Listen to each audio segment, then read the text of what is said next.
परम धीमहि।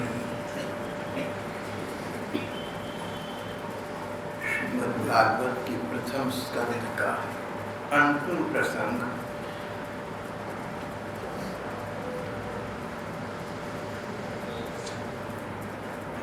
महाभारत का युद्ध समाप्त हुआ। 30 वर्ष पश्चात भगवान कृष्ण और पांडव इस संसार को छोड़कर चले गए। परीक्षित राजा बन गए। इसके अनुसार परीक्षित की आयु 30 वर्ष की थी।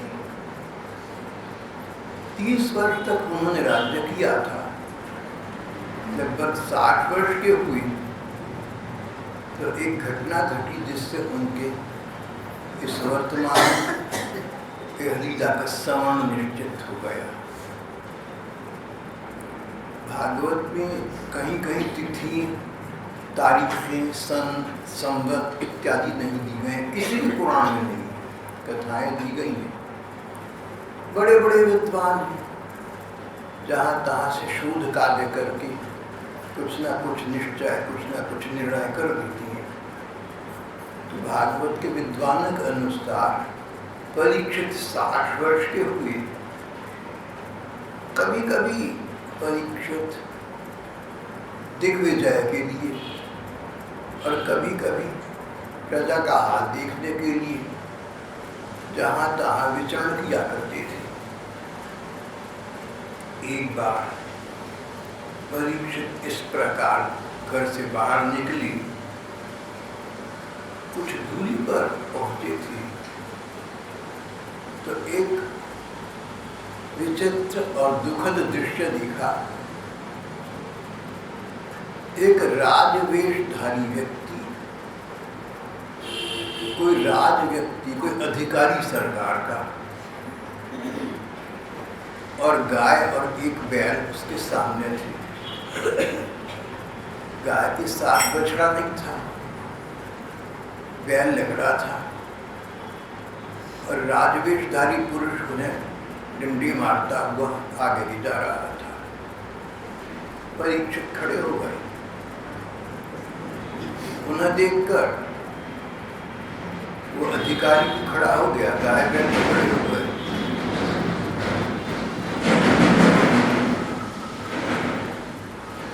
परीक्षित ने बात बताई, देखो हमारे साम्राज्य में किसी को तंग करने का किसी को अधिकार नहीं है और निरीह व्यक्ति को, निरपराध व्यक्ति को, भोले भाले व्यक्ति को कोई दंड दे, कोई कष्ट दे, हमारे राज्य में तो ऐसा नहीं होता।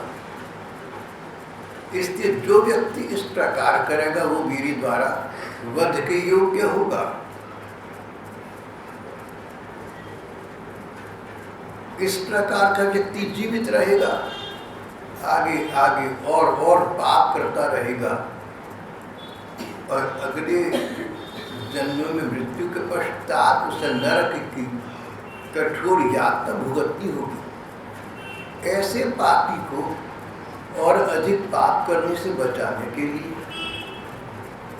यम यातना से मुक्त रखने के लिए राजा का कर्तव्य है कि इसके इस शरीर का वध कर दे, उसे समाप्त कर दे।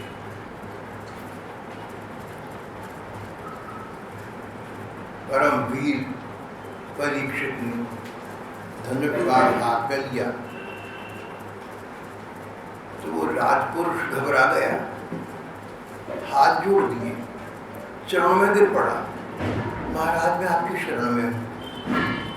आपने जो राजधर्म बताया सो ठीक बताया, पर अच्छे राजा का ये भी तो धर्म है को कोई व्यक्ति शरण में आ जाए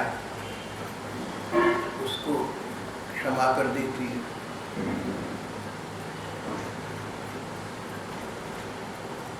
राजा परीक्षित ने की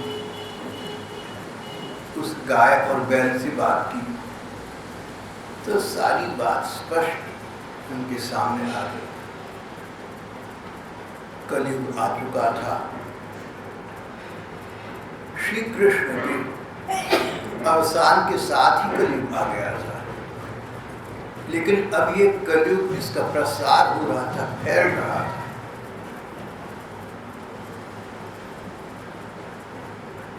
75% धर्म तो मानो समाप्त हो गया लोगों में, बस 25% रह गया। धर्म के देवता बैल के रूप में थे, इसीलिए लड़ाकर चल रही थी। धरती माता पर अत्याचार, कष्ट और क्लेश होने लगे थे, इसलिए वो रो रंभा रही थी, गाय का रूप धारण करती। जब जब पृथ्वी पर कष्ट आती है, गाय का रूप धारण करके भगवान की शरण लेते। और ये राजवेशधारी पुरुष, ये राजपुरुष और कोई नहीं, स्वयं कलयुग है, कलयुग का देवता है। इसलिए धर्म और पृथ्वी को इस प्रकार ठोकर मारकर आगे बढ़ा रहा है। मानव ऊपर कोई शासन ना हो, मानव ऊपर कोई कुछ करने वाला ना हो। तब तो युधिष्ठिर, तब तो राजा परीक्षित को बड़ा क्रोध आया। उन्होंने कहा कलयुग को समाप्त कर भी नहीं पूछे थे, नहीं तो और अपने पांव फैलाएगा और संसार में कष्ट बढ़ेंगे। पर कलयुग उनके चरणों की शरण में आ गया था।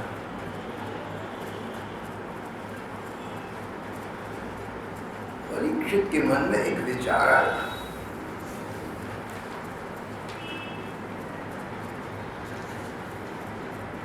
परीक्षित के मन में एक विचार आ गया। उन्होंने सोचा कि कलयुग में एक गुण भी जो है, भगवान ने संसार में ऐसा कुछ भी तो नहीं बनाया जो केवल गुणी हो या केवल दुर्गुणी हो। बुरे से बुरे में कुछ अच्छाई होती है, अच्छे से अच्छे में कुछ कमी लग जाती है।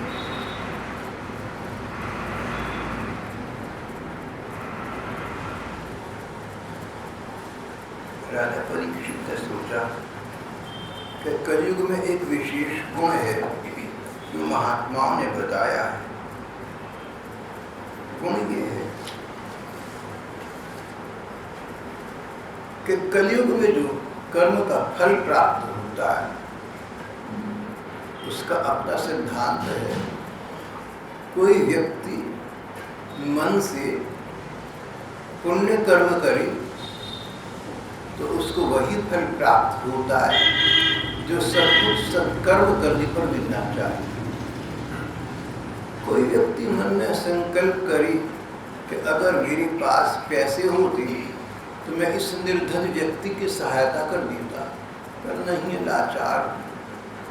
अगर सचमुच लाचार है और संकल्प सच्चा किया है तो इस व्यक्ति को सचमुच उस निर्धन की सहायता करने का, उसको दान देने का फल प्राप्त हो जाएगा। केवल संकल्प मात्र से, केवल विचार मात्र से हो जाएगा। पर वही व्यक्ति अगर कोई मन से अधर्म करे, मन से कोई पाप करे, जब तक शरीर से नहीं करता तब तक उसको मानसिक पाप कर्म का फल प्राप्त नहीं होगा। कोई कहे कि मैं इस व्यक्ति की हत्या कर दूंगा, पर करी तो नहीं, हानि नहीं पहुंचाई, सब सामान्य चलता रहा। तो मानसिक कर्म का, कलयुग में मानसिक कुकर्म का इस व्यक्ति को फल प्राप्त नहीं होगा। इसका अर्थ यह हुआ कि कलयुग के लोग भले ही व्यवहार में शरीर से सत्कर्म न कर सके, पर मानसिक सत्कर्म करने से, मानसिक पुण्य करने से, मानसिक चिंतन से बहुत कुछ प्राप्त कर सकती है। ये गुण केवल मात्र कलयुग में है और किसी युग में ऐसा गुण नहीं है। और युगों में जैसा करोगे, मन से करोगे तो उसका फल होगा, पुण्य हो या पाप। कलयुग की विशेषता होगी। और कलयुग की एक अन्य विशेषता जो श्रीमद् भागवत का अन्यत्र बताई गई है, सो भी परीक्षित के ध्यान पथ में उतरी। कलयुग में भगवान को पाने के लिए बड़े बड़े यज्ञ के विधान नहीं है, बड़ी बड़ी तीर्थ यात्राएं, शरीर को कष्ट देकर तप, तपस्या, ये सब नहीं। निधिध्यासन, योग की क्रियाएं, कोई भी व्यक्ति जहाँ है वहीं बैठा बैठा भगवान का ध्यान करते करते, रूप का ध्यान करते करते नाम का जप करता है, नाम का कीर्तन करता है, तो अंततः उसे भगवान तक की प्राप्ति हो जाती है। यस्य स्मरण मात्र, जिसके स्मरण मात्र से, भगवान के नाम से, भगवान के नाम संकीर्तन, भगवान के रूप के ध्यान मात्र से अंततः भगवत प्राप्ति हो जाती है। फिर ऐसे कलि को क्षमा भी मांग रहा है, शरण में भी आ गया है, इसका वध करना तो उचित नहीं है। बड़े बड़े विद्वानों ने एक तीसरी बात भी कलियुग के पक्ष में कही। किसी ग्रंथ में लिखा है कि कलियुग ने एक और बात कही थी। कलियुग ने कहा कि सत्ययुग, त्रेतायुग, द्वापर युग और कलयुग, इन चारों युगों का निर्माण करने वाले तो ब्रह्मा जी हैं, परमात्मा है, विधाता हैं। कलयुग का निर्माण उन्हीं विधाता ने किया जिन्होंने शेष 3 युगों का विधान किया। तो जैसा युग धर्म उन्होंने स्वाभाविक निश्चित कर दिया, वैसा युग, वैसा धर्म, वैसा समय चल रहा है। इसमें कलयुग बेचारे का अपना क्या दोष। परीक्षित विवेकवान व्यक्ति थे।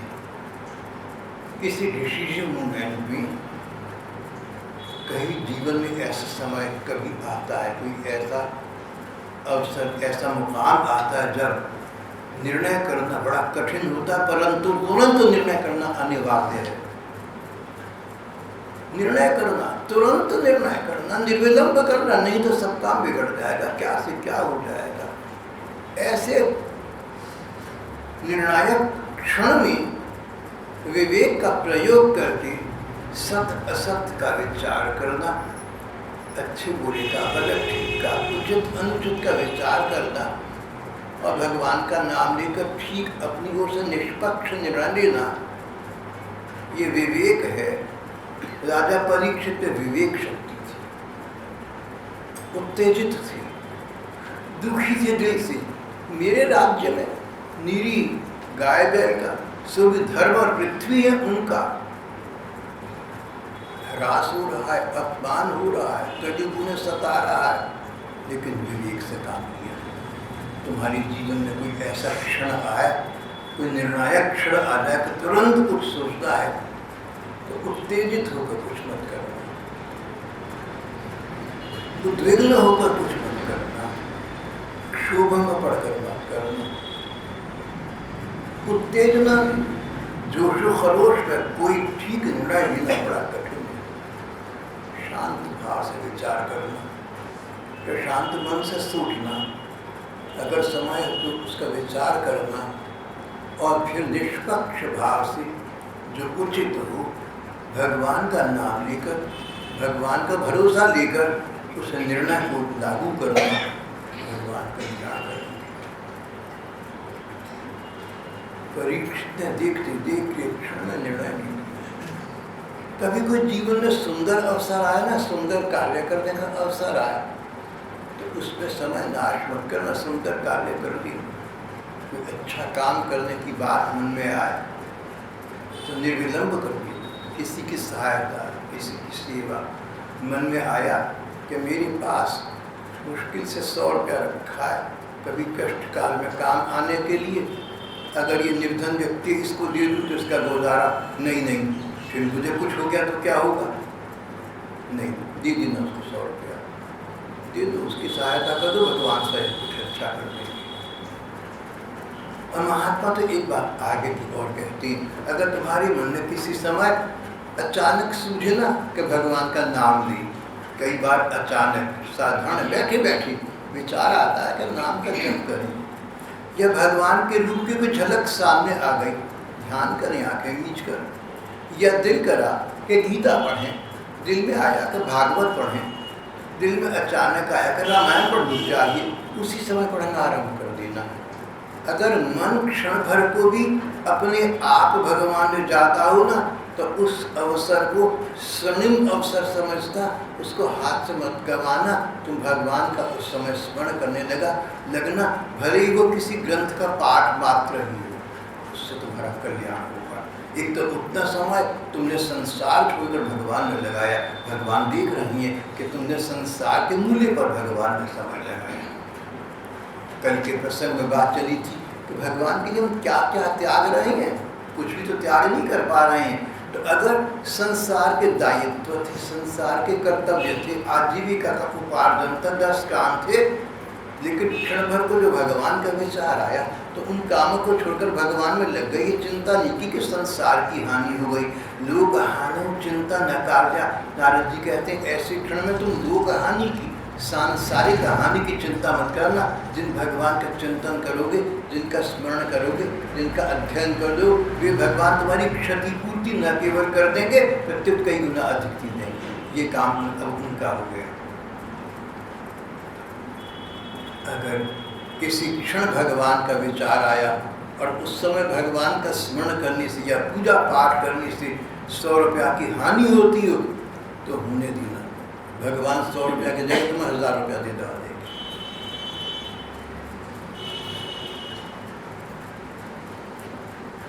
जब हम अचानक बैठे होते हैं, व्यस्त हों या रिक्त हों, खाली हों या मसरूफ हो, बहुत व्यस्त हो, बिजी हो, अचानक मन में कोई शुभ विचार आना, चलो गीता पढ़नी चाहिए आज तो, अरे भागवत पढ़ के देखता हूँ, रामायण सामने रखिए जरा से 5वां कांड पढ़ के देखता हूँ, सुंदर कांड बहुत सुंदर है। अचानक मन में विचार आया तो महात्मा कहते समझो भगवान ने तुम्हारा स्मरण किया है, उनकी कृपा प्रसाद से तो उनका विचार आया है। इस क्षण को बस व्यर्थ डाले देना, मस्तिष्क मत लगाना, बुद्धि का प्रयोग मत करना, तर्क वितर्क में मत पड़ना, बस भजन में स्मरण में लग जाना। इसका तुम्हें अलौकिक अनुपम लाभ होगा। परीक्षित विवेकवान व्यक्ति थी, भगवत विश्वासी थी। एक क्षण में उचित निर्णय कर दिया।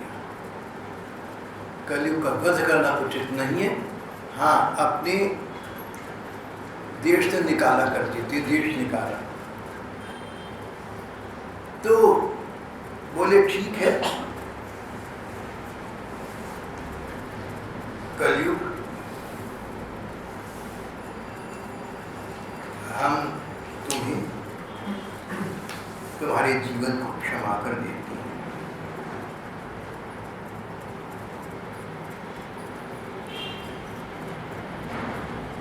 पर तुम्हें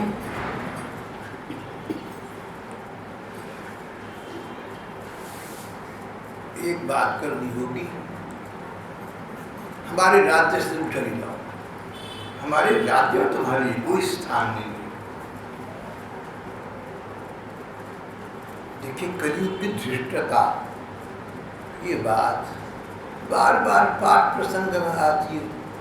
न तो दुष्ट दुष्टता छोड़ पाता है, न साधु साधुता छोड़ता है। परीक्षित चाहते तो उसी समय उसका वध कर देते, राजा कोई अधिकार। पर कलयुग ने पाखंड का आश्रय लिया।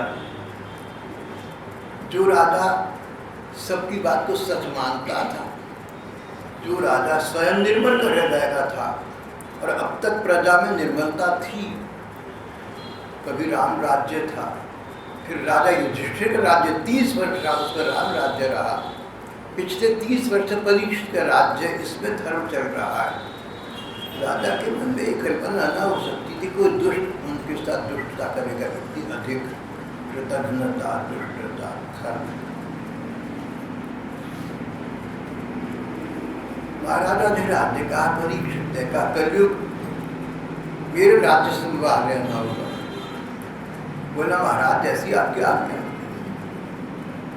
मैं आपकी राज्य से बाहर रहूंगा, पर एक कठिनाई है। प्रभु आपका राज्य तो पूरी पृथ्वी पर, आप तो सारी पृथ्वी के, सारे संसार के अधिपति बन चुके, तो कहीं तो रहूंगा, पर जगह तो बताइए। आपके राज्य में कहीं मुझे स्थान दे दीजिए, जैसा तैसा। जैसा तैसा दे दो, कहीं भी दे दो महाराज, मगर जीवित रहना तो स्थान चाहिए। बोले ठीक है। महाराज परीक्षित ने उसी समय फिर विवेक से विचार किया। बोले ठीक है, जुआ, जहाँ जुआ खेला जाता है जुए में तुम्हारा निवास होगा, तुम वहां जाकर रह सकते। शराब, मद्यपान, हिंसा और चरित्रहीन महिला का संग करना या पुरुष का संग करना, चरित्रहीनता, इन स्थानों पर तुम रहोगा। परीक्षित के मन में सरल हृदय थे। व्यक्ति कितना भी कार्य कुशल हो, व्यवहार कुशल हो, निपुण बुद्धि हो, पर दुष्टों का मन कैसे काम करता है कि वो नहीं सोच पाता। परीक्षित ने कहा कि 4 स्थान में यहाँ रहो। मन में ये था कि मेरे राज्य में ये चीज़ तो है नहीं। परीक्षित का राज्य तो अब तक मानो राम राज्य था, वहाँ गलत बातें, गंदी बातें, अनुचित बातें तो होती नहीं थी। जुआ, शराब, चरित्रहीनता, हिंसा, अपनी आप जगह देखेगा, मांग रहा है तो दे देता। कलयुग देखिए, कलयुग का स्वभाव कलयुग का। अब जिस जीव का स्वभाव डंक मारना है वो तो डंक मारेगा। कुत्ते का स्वभाव भौंकना है तो भौंकेगा। अब तुम बुरा मानो कि कुत्ता भूखा भौंकता क्यों है? अरे जैसे कुदरत ने दे दी, जवाब दी दिया, जैसा गला दी। स्वभाव मूर्ति वर्तते, स्वभाव से पर नाचता है। हैबिट्स पे उनको स्वभाव नहीं जाता।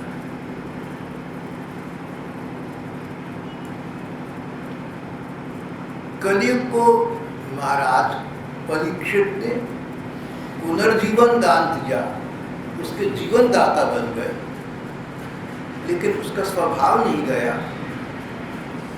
बोला भगवान ये 4 स्थान आपने दे दिए, मेरे साथ आपने बड़ा भला किया, पर 1 स्थान और कहीं दे दे। क्या सोचा कलयुग में मन में? कलयुग ने मन में क्या षड्यंत्र किया, आप हम क्या जाने। मेरे विचार से तो हम भी नहीं सोच पाएंगे अगर उस युग व उस समय होगी। महाराज ने कहा ठीक है, स्वर्ण में तुम्हारा निवास होगा। स्वर्ण का संबंध पैसे के लोभ से हो गया। बोले 5वां स्थान तुम्हें स्वर्ण दी। महाराज मेरी यही प्रार्थना थी, मैं यही चाहता था। कलयुग ने महाराज को प्रणाम किया। कथाकार कहती हैं इन 5 स्थानों में झूठ, मद, वासना, वैर और रजोगुण का स्थान है। इसलिए जुआ, शराब, चरित्रहीनता, हिंसा और स्वर्ण, व्यक्ति को इनसे दूर रहना चाहिए, नहीं तो ये तुम्हें पतित कर देंगे, तुम्हें लीप देंगे।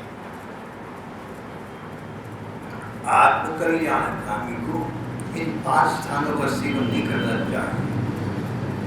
कथाकार आगे कहते हैं, सूत जी कहते हैं ऋषियों, यूं तो ये 5 स्थान ऐसे हैं जो बिगाड़ की ओर ले जाने वाले हैं, पतन की ओर उन्मुख करने वाले हैं। किसी को भी इनका आश्रय नहीं लेना चाहिए, लेकिन एक विशेष वर्ग है उसको तो इनसे कोसों दूर रहना चाहिए।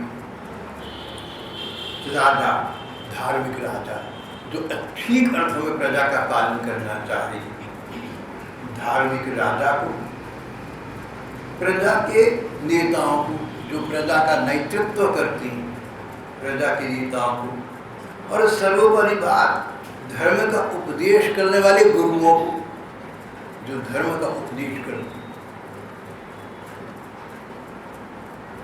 इनको राजनेताओं को, राजाओं को और धर्म गुरुओं को कभी अधर्म का आश्रय नहीं लेना चाहिए। इन 5 चीजों को अपने जीवन में स्थान नहीं देना चाहिए। सर्वोपरि बात तो धर्म के उपदेशों की हो गई। जो धर्म का उपदेशक है उसको चाहिए कि जुआ, शराब, चरित्र हिंसा और स्वर्ण इनसे बहुत कोसों दूर रहे।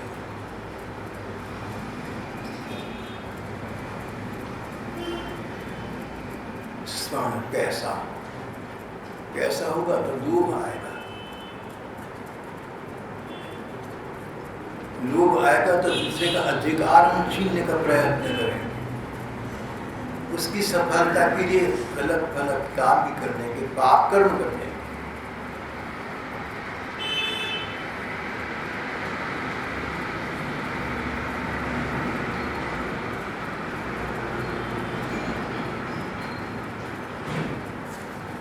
परीक्षित ने सोचा कि उन्होंने शरणागत कलियुग को उसके कुछ गुण देखकर स्थान दे भी दिया और अपने राज्य में स्थान दिया भी नहीं, क्योंकि उनका राज्य पूरी पृथ्वी पर है और ये दुर्गुण तो वहां पर है नहीं। अब कहाँ पर क्या गुण है, क्या दुर्गुण है, कौन पक्केपन से कौन कह सकता है। आज के युग में तो कुछ भी पता नहीं चलता। एक बार में किसी सत्संगी भाई की सराहना कर रहा था। अंबाली के कुछ भाई बहन यहाँ विराज रहे थे, हंसने लगे। मैंने कहा आप लोगों का हंसना तो अच्छा लगता है, लेकिन लगता है कि हंसी के पीछे कुछ छिपा है। कहने लगे कि भाई सब लोग वैसे तो नहीं होते जैसे आपको दिखते हैं, आपके सामने वैसे ही। आग के पास लोहा तो लाल हो जाए, आग के पास तो फिर काला का काला। कमरे में सूर्य का प्रकाश हो तो कमरा उजाला रहेगा, लेकिन तभी जब सूर्य का प्रकाश हो। बोले भाई साहब आप ये न सोचें कि आपके सामने जो ऐसे लोग हैं सब वैसे के वैसे ही हैं। मुझे लगा कि ये ठीक नहीं कह रहे, मुझे लगा कि ये बात ठीक नहीं है। लोग वैसे ही हैं जैसे मेरे सामने, अच्छे भले सच्चे। समय व्यतीत हुआ, समय व्यतीत हुआ, 10-15 बरस बीते। संसार में बहुत अकल सिखा दी।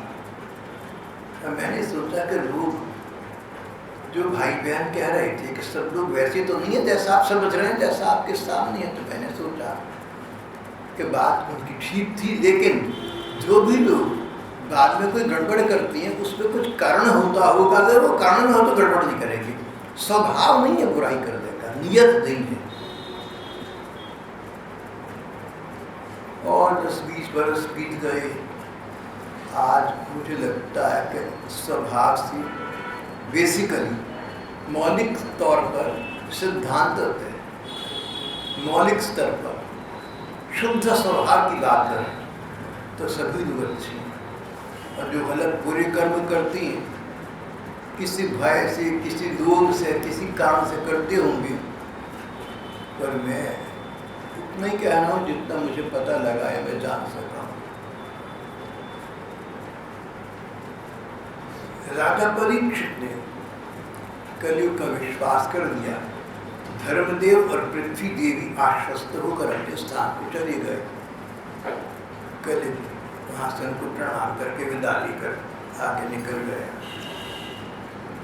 अभी कुछ ही समय बीता था कि एक दिन राजा परीक्षित किसी ग्रंथ में ऐसा लिखा है, एक दिन राजा परीक्षित को विचार आया। उन्होंने एक खाना खोलकर देखा, एक अलमारी खोलकर देखी जिसमें रत्न आभूषणों से जटित एक मुकुट रखा हुआ था। कहते ये मुकुट दुर्योधन का था। राजा परीक्षित को विचार आया कि ये मुकुट तो कोई धारण करना होता, मैं यही मुकुट पहन लेता हूँ।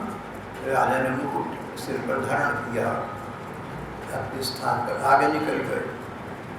बहुत आगे निकले तो मालूम मार्ग भूल गए, बहुत जहाँ तहाँ घूमना फिरना पड़ा, बहुत उन्हें प्यास हो गई, बहुत थकान हो गई, भूख प्यास ने उनको ग्रस्त कर दिया। और कुछ दूरी पर उन्हें कुछ बच्चे खेलते दिखाई दिए और उससे कुछ आगे कोई साधु दिखाई दिया। सोचा साधु ते हुए न कारज हानि, अब मेरा कुछ काम होगा। वहाँ गए तो उस साधु आके नीचे बैठा था।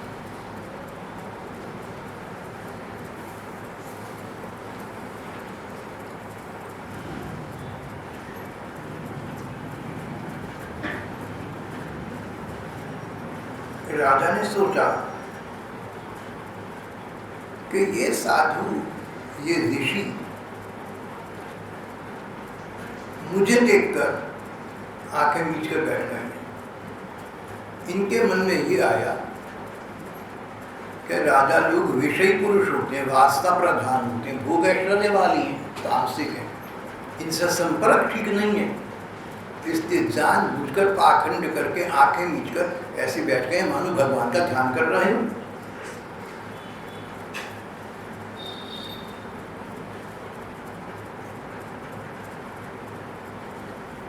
उन्हें क्रोध आया, उन्होंने अपने को अपमानित समझा। ये पहला अवसर था जब उन्हें क्रोध आया था, सो भी किसी ऋषि पर इस विचार से कि ये पाखंडी होगा। उसकी परीक्षा लेने के लिए उन्होंने एक मरा हुआ सांप कहीं पास पड़ा था, क्रोध और धनुष की नोक से मरा सांप उठाकर ऋषि गले में डाल दिया।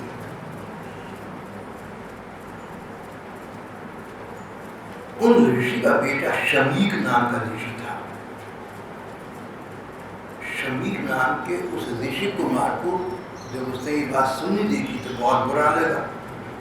उसने कहा राजा को राजमद है, राजाओं को बड़ा मद होता है जब राजा है, ये साधु संतों को कुछ समझते नहीं, को दंड मिलना चाहिए। उसने कहा कि अपनी तपोबल से श्राप देता हूँ कि 7 दिन पश्चात तक्षक नाग इन्हें डसेगा और इनकी मृत्यु हो जाएगी, ये राज जीवित रहने का अधिकार नहीं। देखिए क्या आश्चर्य की बात है, विचित्र बात हो रही है। परीक्षित ने कलयुग को दंड दिया था, पहले उसका वध करना चाहा था कि ये कलयुग है, अगर ये बना रहा तो अधर्म बढ़ता जाएगा, इसलिए इसका वध कर देना चाहिए। क्षमा कर दिया भले ही, सो अलग बात है।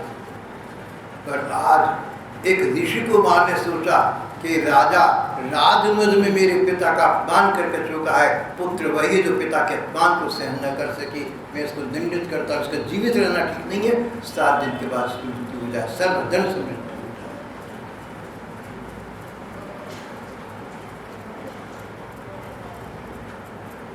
जब ऋषि ने आंखें खोली और उनको ये सारा समाचार पता लगा, उन्हें बड़ा दुख पहुंचा। बेटा तुमने बड़ा गलत काम कर दिया, बड़ा पाप कर दिया, छोटी सी गलती के लिए इतना बड़ा दंड दिया राजा। बेटे तेरी बुद्धि कच्ची बुद्धि है। परीक्षित तो साधारण राजा नहीं, श्री कृष्ण की कृपा पात्र, पांडवों के वंशज चलाने वाली, वे तो भगवान के प्यारे भक्त हैं। वे राजर्षि भूख प्यास से व्याकुल होकर हमारे आश्रम पर आए थे, शापे युद्ध तो कदापि नहीं थे। और फिर सोचा कि नासमझ बालक ने शाप तो दे दिया है, कम से कम राजा को कहलवा तो दूं कि ऐसा हो गया, अब आप जा रहे हैं 7 दिन के बाद। ऋषि शाप निर्भूल नहीं हो सकता। उधर राजा परीक्षित घर जाने पर चिंता में पड़ गए कि मेरे से बड़ा पश्चाताप तो बड़ा पाप हो गया, भला मैंने ऋषि की परीक्षा लेनी ही क्यों चाहिए? तो जैसे भी थे कुछ स्थान पर आना चाहिए, तो भूख प्यास के मारे मैंने अपने मन पर नियंत्रण काबू छोड़ दिया। वो व्यक्ति नहीं है जो भूख प्यास के वश पे आकर किसी का अपमान कर बैठे। अपने को कष्ट सहन कर लेना और दूसरे को कष्ट ना हो जाए, इस बात का विचार करना। मैंने ऐसा नहीं किया तो मेरे जैसे राजा का तो अब राजा न रहना ही उचित है। ऋषि कुमार ने मेरे पर बड़ा उपकार किया। महापुरुष का क्रोध भी व्यक्ति के कल्याण का कारण बन जाता है। अब मुझे पता चल गया कि 7 दिन अवशिष्ट हैं, तो मैं वैराग्य लेकर सारे साम्राज्य से मुंह मोड़कर गंगा के किनारे जा बैठता हूँ। संत महात्माओं के दर्शन करूँगा और 7 दिनों को कृतार्थ करूँगा।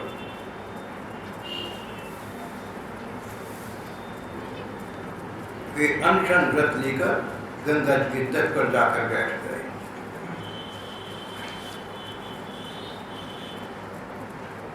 जब ये समाचार आग की तरह चारों दिशाओं में फैल गया, राजा परीक्षित को शाप साम्राज्य त्याग दिया उन्होंने। जैसे 30 वर्ष पूर्व जब युधिष्ठिर को पता लगा श्री कृष्ण के लीलावस्थान का, एकदम विरक्त हो गए। बस एक कर्तव्य कर्म किया, अपने पौत्र इस परीक्षित को राज्य दिया और चले गए। इसी प्रकार परीक्षित ने अपने बेटे जन्मेजय को राज्य देने के कर्तव्य का पालन किया और गंगा जी के किनारे जाकर बैठ गए। ये समाचार आपकी लपटों की भांति दूर दूर तक फैल गया था। ऋषि मुनियों में, संत महात्मा और भक्तों में हाहाकार मच गया। अरे कलयुग ने अपना प्रभाव दिखाई दिया। किसी ने कहा, सुना है कि वो दुर्योधन का मुख धारण करके चले गए थे। दुष्ट पुरुष की चीज मत धारण करो। ये जो दुष्ट वासना वाले लोग हैं ना, स्वार्थ प्रधान लोग हैं, इनसे संपर्क मत रखो। उनके संस्कार हमारी ला जाती है। और सो भी राजा दुर्योधन का मुकुट, जिसमें स्वर्ण का प्रधान स्थान था, और स्वर्ण को कलयुग का स्थान राजा ने स्वयं अनुमति दे दी थी। देखिए दुष्ट कलयुग ने कैसा बदला लिया। राजा उनका वध करना चाहता, लेकिन किया तो नहीं, और कलयुग ने उनके 7 दिन के बाद वध का विधान बना दिया दूसरों के मुंह से। राजा परीक्षित गंगा जी किनारे जा बैठे। ऋषि, महर्षि, मुनि, राजर्षि, तपी, तपस्वी, योगी, भक्तगण चारों दिशाओं से परीक्षित के पास आने लगे। बोले, जब तक परीक्षित संसार में है 7 दिन तक हम यहीं रहेंगे। परीक्षित के प्रति लोगों का कितना स्नेह भाव था। तपी, तपस्वी, योगी, यति, राजा, महाराजा, ऋषि, मुनि और भक्तगण सब वहां पर आकर गंगा जी किनारे बैठ गए।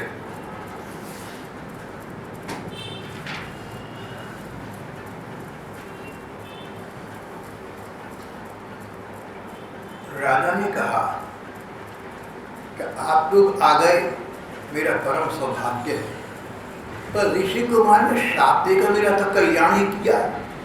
अब आप लोग एक मेरा अंतिम कल्याण कर दें। मुझे बताइए कि जो व्यक्ति मरणासन्न हो उसे क्या करना चाहिए, और जो सामान्य व्यक्ति मात्र को, जिसको पता नहीं कि मृत्यु कब हो, उसे क्या करना चाहिए। किसी भी व्यक्ति को शेष जीवन कैसे बिताना चाहिए, विशेषतः मरणासन्न व्यक्ति को कैसे बिताना चाहिए जिससे उसका परम कल्याण हो जाए, बस इतना बता दीजिए। अब ये सब ऋषि मुनि सोच कर रहे थे कि भाई 7 दिन में क्या बता दें। फिर सुखदेव जी महाराज वहां आ गए। सुखदेव जी व्यास जी के बेटे, जो 14 बरस के बाद माँ के शरीर से बाहर निकलकर माया त्याग कर चले गए थे जंगलों में। सुना था स्तूप बरहा पीड़म नटवर बापू, जिसको सुनकर वो पिता व्यास जी के पास वापिस आ गए थे और भागवत सीखी थी। वो सुखदेव 16 वर्ष की आयु के बड़े सुंदर शरीर वाली, लेकिन उन्मत्त पागल की तरह रहती थी। धूल वस्त्र लगभग नहीं पहनते थे और संसार को असारता की दृष्टि से देखते थे, तो पागल लगते थे, उन्मत्त लगते थे, पिशाच लगते थे। कितने ही बच्चे और कितनी अनपढ़ मूढ़ महिलाएं उनका मजाक उड़ाने के पीछे आ रही थी। उनके मजाक उड़ाते हुए बच्चे पत्थर मार रहे थे पागल समझकर। लेकिन जब राजा परीक्षित की ओर से गुजरे और यहाँ ठहर गए, ऋषि मुनियों ने पहचान दिया ये तो सुखदेव हैं, सबने सम्मान किया। तो बच्चों को और उन महिलाओं को पता लगा अरे तो कोई महापुरुष है, वहीं से भाग गई। भैया हमसे अपराध हो गया, नहीं होना चाहिए था। परीक्षित ने उनका सम्मान किया, उनकी पूजा की, वे उचित आसन पर बैठे और उनसे वही 2 प्रश्न दोहराए जो अभी पहले ऋषियों से करके चुके थे। मरणासन्न व्यक्ति को क्या करना चाहिए, व्यक्ति मात्र को क्या करना चाहिए।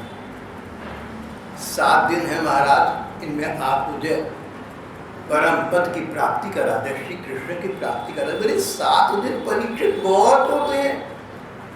एक राजा थे खटवान, उनके तो पौने घंटे का समय बाकी था, 2 घड़ी 48 मिनट भगवत चिंतन करके परम पद को प्राप्त कर लिया। 2 घड़ी 48 मिनट में। तो आपके तो 7 दिन रात बाकी है, बड़ा समय बड़ा। मैं आपको कथा सुनाऊंगा, आपको श्री कृष्ण की प्राप्ति होगी, निश्चय रखिए। और अपने आसन पर जावे राजी। परीक्षित उनकी श्रोता थी, शेष आकर अभ्याकर जो लोग आए वो सब बैठे रहे, हम भी कथा सुनेंगे। और उन ऋषि मुनियों में एक वो सूजी जी थे जिन्होंने परीक्षित के प्रति संबोधित की कथा सुनी और वापस आते समय इन ऋषि मुनियों से मिले थे, जिनसे कहा था मैं आप ऋषि मुनियों को कलयुग आया जानकर आप लोग सत्र में बैठे हैं, वही भागवत सुनाता हूँ। वो सूजी जी करते सबकी कथा सुनी।